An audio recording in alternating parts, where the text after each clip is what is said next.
Petrol आणि डिझेलच्या टंचाईच्या संदर्भात सातत्याने जी चर्चा चाललेली आहे त्यामध्ये साधारणपणे असं लक्षात येतंय की सरासरीपेक्षा पेट्रोल आणि डिझेलची मागणी ही प्रचंड मोठ्या प्रमाणात वाढलेली दिसते।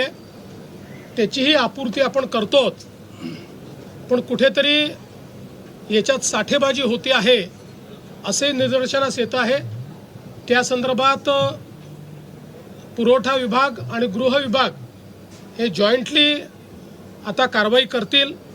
मी केवळ आपल्या निदर्शनास आणू इच्छितो की पेट्रोलच्या संदर्भात जी काही सरासरी वापर आपला आहे, मागणी आपली आहे, त्यापेक्षा 23% जास्त आता आपण पुरवठा करतो आहोत। 23% मागणी वाढलेली आहे आणि डिझेलच्या संदर्भात तर ही मागणी 52% वाढलेली आहे। 52% जास्ती पुरवठा आपण करतो।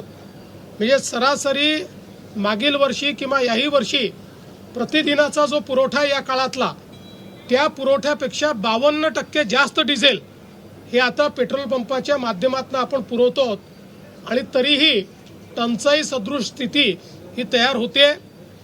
त्यामुळे अगदी उदाहरण द्यायचं झालं तर अकोल्यामध्ये 154% जास्त खपत झालेली आहे, किंवा छत्रपती संभाजीनगर, बीड, भंडारा, बुलढाणा, चंद्रपूर, बुलढाणा, त्यानंतर गोंदिया, हिंगोली या सगळ्या भागांमध्ये 70% जास्त ॲडिशनल खपत ही त्या ठिकाणी झालेली आहे, ज्याचा पुरवठा हा आपण केलेला आहे। आणि म्हणूनच एकीकडे शेतकऱ्यांना डिझेल मिळालं पाहिजे याकरता आपण प्रयत्न करतो, पण निश्चितपणे त्याचा फायदा किंवा गैरफायदा हा काही लोक घेत आहेत। या दोन गोष्टी महत्त्वाच्या आहेत। एकीकडे नॉर्मल पेट्रोल डिझेलची खपत वाढलेली आहे आणि त्याचवेळी कमर्शियल जे ऑइल आहे, पेट्रोल डिझेल आहे, याची खपत मात्र थोडी कमी होताना दिसते आहे। याचा अर्थ नॉर्मल ही जी वाढलेली त्या ठिकाणी खपत आहे ती कमर्शियलकडे वळवली जाते आहे का याची पडताळणी करणं गरजेचं आहे। त्या दृष्टीनं आज आम्ही आदेश दिलेले आहेत, कारण आपण समजू शकता 52% वाढ आणि त्याची आपूर्ती आपण करतो, याचा अर्थ कुठेतरी याच्यामध्ये कोणीतरी साठेबाजी करताय आणि म्हणून ती साठेबाजी थांबवण्याचा प्रयत्न आमचा चाललेला आहे। कांद्याच्या संदर्भात आपल्याला कल्पना आहे की कालच केंद्र सरकारने कांदे खरेदीचा भाव हा 3.5 रुपयांनी वाढवून त्या ठिकाणी जवळपास 15 रुपयापर्यंत तो भाव नेलेला आहे। मोठ्या प्रमाणात खरेदी देखील सुरू केलेली आहे। आम्ही केंद्र सरकारला या संदर्भात बैठक घेण्याची विनंती केली होती। उद्या संध्याकाळी केंद्र सरकारमध्ये तशा प्रकारची बैठकही लागलेली आहे। कांद्याच्या संदर्भात सातत्याने राज्य सरकार आणि केंद्र सरकार हे इंटरव्हेन्शन करतायत। 15 रुपयाची खरेदी ही आपण सुरू केलेली आहे। मार्केट इंटरव्हेन्शन आपण सुरू केलेलं आहे। निश्चितपणे शेतकऱ्याच्या संदर्भात राज्यातलं सरकार हे संवेदनशील आहेत। काही लोक विनाकारण या संदर्भात राजकारण करू इच्छितात आणि फोटो ऑपॉर्च्युनिटी करण्याचा प्रयत्न करतायत।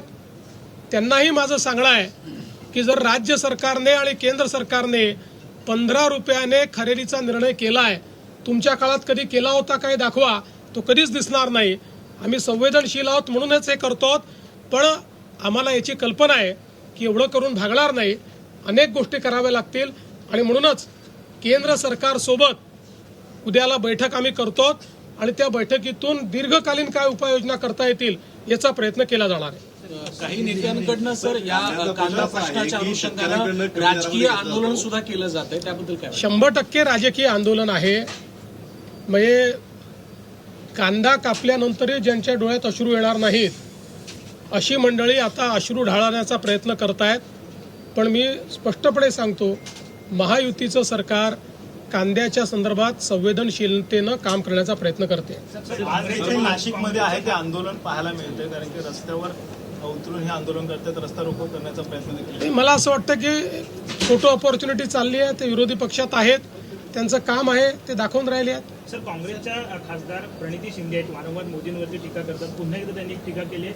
त्यांचं असं म्हणणं आहे की ट्रम्प तात्या जसं बोलतात तसं मोदी सगळं करतात, असं त्यांनी. असं आहे की प्रणिती शिंदे या पहिल्यांदाच खासदार झालेल्या आहेत, पूर्वी आमदार होत्या. अपेक्षा आहे की अशा लोकांनी मॅच्युरिटीने बोललं पाहिजे, पण कोणी इमॅच्युरिटी दाखवली तर त्याला आपल्याला सांगता थोडी होतं. आता एवढी जर इमॅच्युरिटी असेल, म्हणजे आपण कोणाबद्दल बोलतो, काय बोलतो, या संदर्भात जर भान राहत नसेल तर अशा लोकांना जनताच त्यांचं स्थान दाखवेल.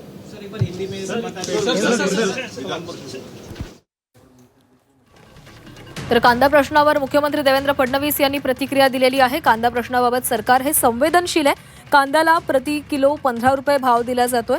मात्र हे पुरेसं नाहीये, त्यामुळे पुढे आणखी काय करता येते या संदर्भात चर्चा करण्यासाठी उद्या सरकारचं शिष्टमंडळ हे दिल्लीला जाणार आहे, चर्चा केली जाणार आहे, अशी माहिती देखील मुख्यमंत्र्यांकडून देण्यात आलेली आहे. सोबतच जी आंदोलनं केली जात आहेत त्या आंदोलनांवर देखील त्यांनी प्रतिक्रिया दिली आहे. ही राजकीय आंदोलनं आहेत, फोटो ऑपॉर्च्युनिटी घेतली जाते असं मुख्यमंत्र्यांनी म्हटलंय.